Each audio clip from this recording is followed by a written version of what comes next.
In any city, in any country. Go to any mental institution or halfway house you can get yourself to. When you reach the front desk, ask with no hesitation to visit someone who calls himself the Holder of Darkness.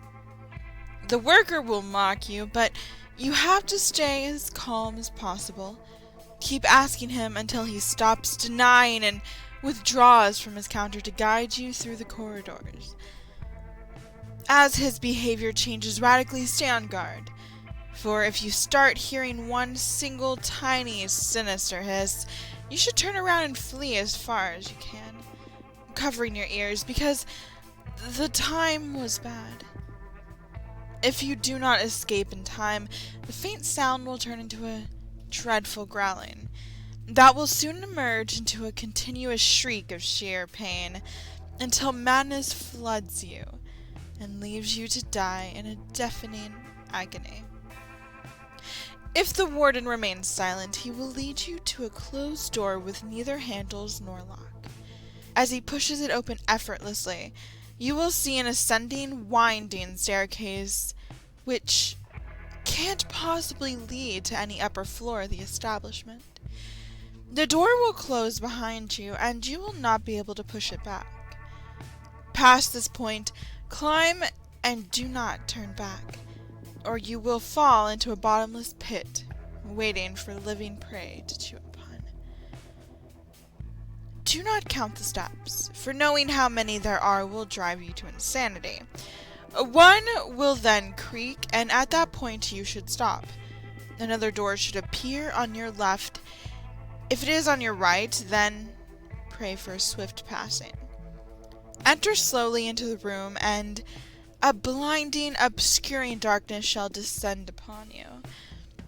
You will be required to walk straight forward, for staying even slightly will lead you to be devoured by the roaming and unknown creatures observing you with blinded and purulent eyes. You will know you have arrived when coldness grips you. At that moment, freeze, or you will die by the hands of the holder who is standing right in front of you. In complete darkness, even closing your eyes will not prevent you from his horrid appearance.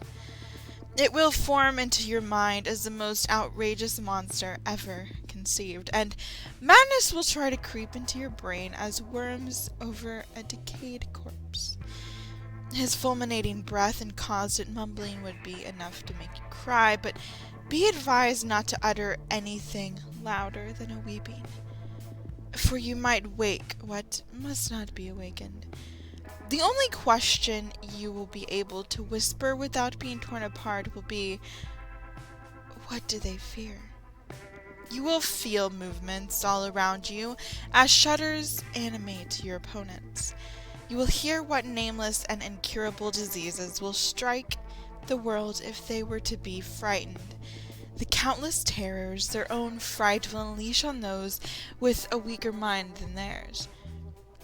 Amidst the atrocities, enumeration of the endless sores the world will suffer, you might hear the simplest, almost ridiculous, yet implacable and certain truth they all fear.